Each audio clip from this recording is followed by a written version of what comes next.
जय हिंद दोस्तों। All can study में आप सभी का स्वागत है। आज हम बात करने वाले हैं स्मार्टफोन विरोधाभास की। ये जो डिवाइस हमारे हाथ में है, ये हमारी सबसे बड़ी ताकत है या फिर हमारी सबसे बड़ी कमजोरी बनने की राह पर है? चलिए इस पूरी पहेली को आज सुलझाते हैं। सोचिए, बात कहां से कहां पहुंच गई है। एक जमाना था जब फोन का मतलब था बस बातें करना, लेकिन आज ये तो हथेली में रखा एक पूरा का पूरा कंप्यूटर है। और देखिए, इसकी ताकत जितनी ज्यादा है ना, इसके साथ आने वाले खतरे भी उतने ही बड़े हैं। तो आज की हमारी ये जो पूरी चर्चा है ना, वो इन 5 मुख्य पॉइंट्स के इर्द गिर्द घूमने वाली है। हम समझेंगे कि ये फोन आखिर है क्या, इसे असल दुनिया में कैसे महफूज रखें, ऑनलाइन खतरों से कैसे बचें, कानूनी पचड़ों से कैसे दूर रहें, और सबसे आखिर में हमारी अपनी एक ठोस सुरक्षा योजना क्या होनी चाहिए। तो चलिए शुरू करते हैं हमारे पहले पॉइंट से। हम सब एक महंगा पावरफुल डिवाइस तो रखते हैं, पर क्या हम सच में ये समझते हैं कि हमारी जेब में रखा क्या है? अक्सर होता यह है कि हमारी जानकारी और डिवाइस की असलियत के बीच एक बहुत बड़ा गैप होता है। जरा याद कीजिए, पुराने लैंडलाइन फोन का काम सिर्फ एक ही तो था, बात करना।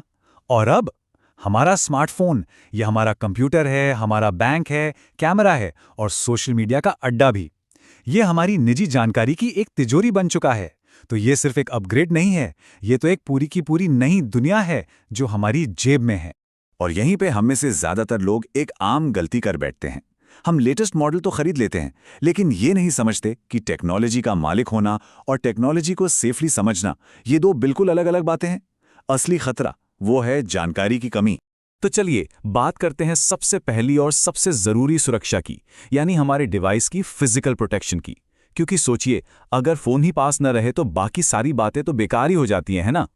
हम सब एक बहुत ही आम गलती करते हैं, फोन खरीदने के बाद उसका डिब्बा फेंक देते हैं। लेकिन सुनिए, ऐसा कभी मत कीजिए। वो डिब्बा एक खजाने से कम नहीं है। उसमें आपका बिल होता है जो आपके ओनरशिप का सबूत है, और सबसे जरूरी चीज IMEI नंबर।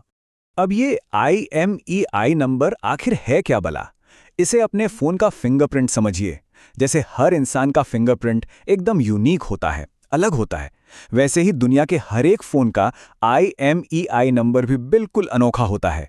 फोन खो जाने या चोरी हो जाने पर पुलिस इसी नंबर से उसे ट्रैक करती है। भगवान न करे, पर अगर कभी फोन खो जाए या चोरी हो जाए तो घबराना बिल्कुल नहीं है। सबसे पहला काम, अपने सर्विस प्रोवाइडर को कॉल करके सिम कार्ड ब्लॉक करवाइए। फिर बिना एक पल की भी देरी किए फोन के मॉडल और IMEI नंबर के साथ FIR दर्ज करवाइए। और हाँ, उस FIR की एक कॉपी हमेशा संभाल कर रखिए। फिजिकल सेफ्टी तो अपनी जगह है, पर अब उस दुनिया में चलते हैं जो दिखती तो नहीं, लेकिन शायद उससे कहीं ज्यादा खतरनाक है, यानी कि डिजिटल दुनिया। रेलवे स्टेशन, एयरपोर्ट या किसी कैफे में फ्री वाईफाई देखकर किसे खुशी नहीं होती। लगता है कि अरे वाह क्या सुविधा है ना? लेकिन क्या ये सच में एक सुविधा है या फिर ये एक बहुत बड़ा जाल है? इस फ्री वाईफाई को ना एक जाल के लिए चारे की तरह समझिए। बिल्कुल वैसे ही जैसे मछुआरा मछली फंसाने के लिए चारा डालता है, ठीक उसी तरह हैकर्स फ्री इंटरनेट का लालच देकर हमारा कीमती डेटा चुराने की फिराक में रहते हैं। जब हम ऐसे किसी अनजान नेटवर्क से जुड़ते हैं ना, तो समझिए कि हमने चोरों के लिए अपना दरवाज़ा खुद ही खोल दिया है। हमारा बैंक अकाउंट खाली हो सकता है, हमारी पर्सनल फाइलें चोरी हो सकती हैं और हमारे डिवाइस में खतरनाक वायरस भी घुस सकता है। एक और बहुत बड़ा डिजिटल जाल है कुछ खास तरह के ऐप्स। ये वो ऐप्स हैं जो बड़े बड़े दावे करते हैं कि आप दूसरों के प्राइवेट चैट पढ़ सकते हैं या उनकी जासूसी कर सकते हैं। सुन लीजिए, ये सब सरासर झूठ है। असल में ये ऐप्स साइबर क्रिमिनल्स के लिए हमारे फोन में घुसने का एक खुला दरवाजा बन जाते हैं। जरा सोचिए, एक बार इंस्टॉल होने के बाद ये ऐप्स क्या क्या नहीं कर सकते। ये हमारी बैंकिंग डिटेल्स चुरा सकते हैं, हमारी पर्सनल फोटोज तक पहुंच सकते हैं, हमारी बातें रिकॉर्ड कर सकते हैं और यहां तक कि हमारे हर कदम पर नजर रख सकते हैं। अब एक ऐसे पहलू पर आते हैं जिसके बारे में लोग अक्सर सोचते ही नहीं, कानूनी मुसीबतें। जी हां, हमारे फोन पर की गई एक छोटी सी गलती भी हमें कोर्ट कचहरी के चक्कर कटवा सकती है। इस बात को बिल्कुल गांठ बांध लीजिए।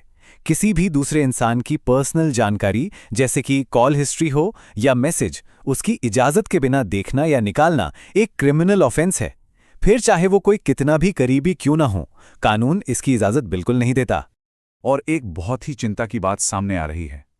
आज बहुत से नौजवान, खासकर स्टूडेंट्स, किसी की फोटो से छेड़छाड़ करने या ऑनलाइन किसी को परेशान करने जैसे मामलों में फंसकर कोर्ट के चक्कर लगा रहे हैं। जो उन्हें एक मजाक लगता है ना, वो असल में एक बहुत गंभीर अपराध है। तो सवाल ये उठता है कि इन सभी खतरों से खुद को आखिर बचाएं कैसे? चलिए अब जरा सॉल्यूशन पर फोकस करते हैं और हमारी अपनी एक सुरक्षा योजना बनाते हैं। सबसे पहले तो इस नंबर को अपने दिमाग में अच्छी तरह बिठा लीजिए। 1930 ये national cyber crime reporting helpline है। अगर कभी भी कोई ऑनलाइन धोखाधड़ी या क्राइम होता है तो बिना देर किए इस नंबर पर कॉल करके रिपोर्ट कीजिए। ये कुछ बेसिक रूल्स हैं जिन्हें अपनी आदत बना लेना बहुत बहुत ज़रूरी है। फ़ोन में एक अच्छा एंटीवायरस रखिए, हमेशा फिंगरप्रिंट जैसा स्ट्रॉन्ग लॉक इस्तेमाल कीजिए, किसी भी ऐप को आंख बंद करके सारी परमिशन मत दीजिए, अनजान लिंक्स पर क्लिक करने से बचिए और अपनी पर्सनल फोटोज़ को सोशल मीडिया पर डालने से पहले 100 बार सोचिए। ये आंकड़े शायद चौंकाने वाले लगें, लेकिन यही सच्चाई है।